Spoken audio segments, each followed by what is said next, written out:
one of the key reasons why churches are stuck is because senior pastors aren't empowered to do what God called them to do. The boards are trying to be involved in the day-to-day of ministry, including the day-to-day leadership of the staff. So there are some common challenges that we run into. One of them, and I've kind of just alluded to it, when churches, and this is the natural drift, Rusty, is over time, they start to reach new people. Those people connect to faith, they connect to the church, and then over time, the focus becomes on the person that's already a Jesus follower and already connected to the church, and churches lose sight of the person outside the faith and outside the church that they're trying to reach. And so, it's just one of every healthy church will eventually get to that place where they recognize we just have to double down and get more intentional again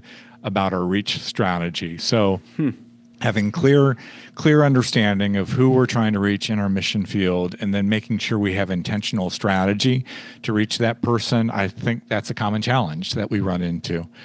Kind of the opposite side of that, but certainly integrated, is some churches, I think, sometimes maybe put too much emphasis on the teaching as part of spiritual formation that happens on Sunday morning, and not thinking about all the other spiritual practices and the other relational connections that are required to encourage people to take their next steps of faith.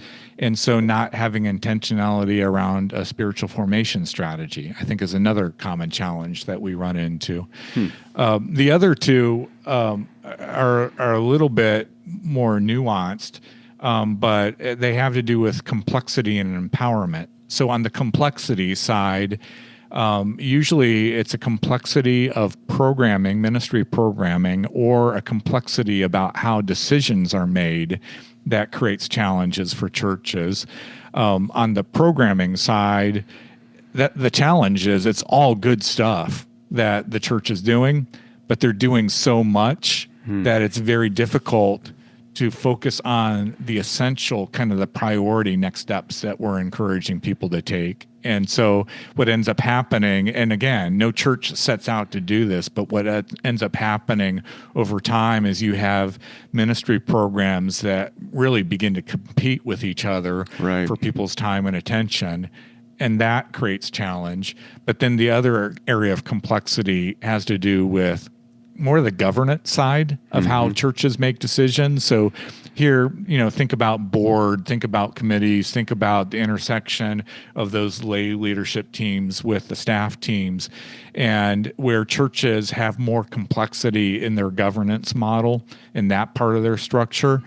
We find that leads to some challenges. In fact, we have a lot of data now to confirm some of these things, and around complexity and governance. This is so fascinating, and we've checked this many times through the years. But churches that are plateaued or in decline typically have larger church boards. I think the last time I looked at it was 40 or 45% larger than healthy, thriving, growing churches. And they have twice as many committees as healthy, thriving, growing churches. So it's funny, it doesn't, intuitively, it may not make sense. The more people we have involved in serving in leadership, the more unhealthy the church gets. That doesn't make sense. But I think it has more to do with just the complexity of the decision-making process. And the more people we involve, the more voices we add to the conversation, the harder it is to get consensus around direction, and the longer it takes to do that. And when it gets harder to get consensus and it takes more time to do that, that over time then leads to challenges for churches. So that's complexity. And then empowerment.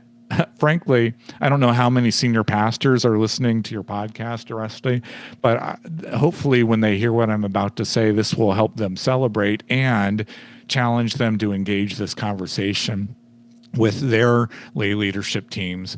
But it's not uncommon for us to find that one of the key reasons why churches are stuck is because senior pastors aren't empowered to do what God called them to do. And when boards see themselves as kind of the checks and balances for the pastor's leadership and influence, rather than looking at their role to influence and encourage the pastor to live out the calling that God's placed on their life. That's where we find churches getting to a place where it almost becomes an unhealthy tension between the board and the pastor, and rather than working together, united in mind and purpose, to carry out the mission that God's called the church to. And so sometimes that plays itself out in the senior pastor not being empowered. But many times, especially for larger churches, what that means is the boards are in an unhealthy way trying to be involved in the day-to-day of ministry, including the day-to-day leadership of the staff, rather than hiring and empowering a senior pastor to essentially hire and empower everybody else on staff to accomplish the mission of the church. So again, there are dozens more challenges that we run into depending on the situation, but those seem to be some of the more common challenges we discover. That's so fascinating. I remember years ago reading books about the growth barriers that churches will have. Usually there's a growth barrier when they hit, 200, or they hit 400 or 800, 1200, those kind of barriers. And oftentimes it was associated with, well, you've run out of space, you've run out of children's space or parking space. But the board thing is such a big deal, because at some point the board of the church no longer can know everything that happens at the church, sign off on everything. Do you find that happens at like the level of like 200, or can they make it as far as 800? Or what point do you think, okay, we've got to recognize that they don't know everything?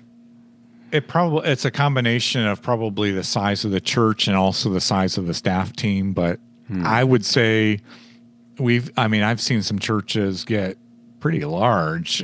Pushing 1,000 people in attendance, and they've not addressed this yet, but everybody's feeling it. And to the point where even the lay people are feeling it. It's like, even though they have some authority on paper, they recognize that the complexity of the challenges and the decisions that are being made, it's kind of beyond their capacity as people that are, they have full-time jobs, they have full-time families that they're trying to love on, and full-time marriages that they're trying to make sure are healthy. And then they're pulled into periodically once a month or whatever that looks like, some big decisions, and recognizing this is beyond the capacity of volunteers. Just with volunteer time, we really have to now hire and empower staff people, professionals, if you will, to help lead the church.